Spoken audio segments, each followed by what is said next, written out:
Well, I did it again. I really didn't need any more, but here we are. So I was scrolling through Facebook Marketplace yesterday, and I came across these two Sears, basically a make offer kind of deal. So I made an offer, 150 bucks, and to my surprise, they took it because people around here actually want way more for these than what they're worth. And yeah, they're very rough. They're some of the worst I think I've ever seen, actually. The guy's dad was actually the original owner of these, so it's kind of a shame that they're in this kind of condition. The ST16 has the typical broken nose that they always do. It's missing some parts. There's a bunch of parts in that box. It's a 73.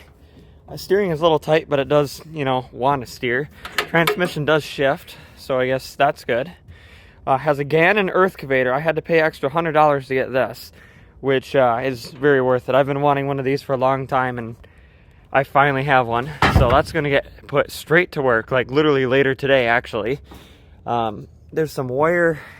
The guy was saying that this almost pinched his hand, so he wired this up. I got to figure out how to actually make this thing work, but that shouldn't be that big of a deal. Like I was saying, there's a bunch of parts for both machines, in the box. These will probably pressure wash and, look quite a bit better. So I think, later on in the video here, I'll pressure wash these. Like, there's just a lot of moss and stuff on these that will probably come off. So I'll have to show you at the end of the video what these will look like when they're all cleaned up to kind of see the thought from there. Hood's completely rusted through on top. So that tells me this must have had some grass or something sitting up here to make that rust out completely like that. This has a weird air filter. I never even, really looked at these. Literally just got there and loaded them on the trailer, and here we are. Which is weird because the original air cleaner is in that box. So I'm not sure why they'd put this funky thing on here, which I don't even know what this would be off of, a snowblower engine or something, which there's no snow around here, so probably wouldn't be off a snowblower engine. But fairly complete. It's missing the side cover, which is in that box. One headlight.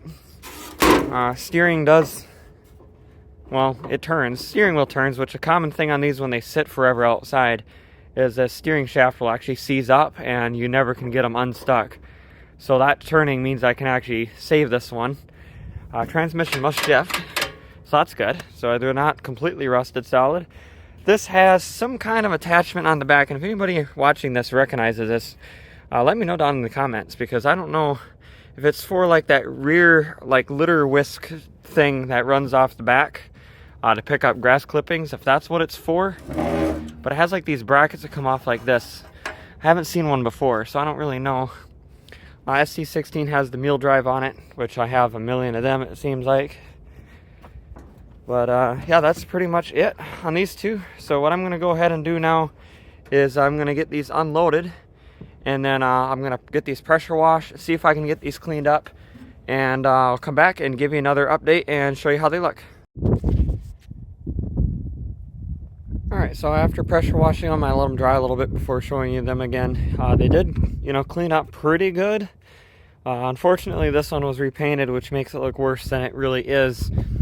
Because you can see the original paint's actually really nice, and then they got this repaint. I tried to get that off, but it just wouldn't come off. It's otherwise, it's not too bad. The hood definitely needs paint because that's quite bad, and it needs front tires, but that should end up being a nice one.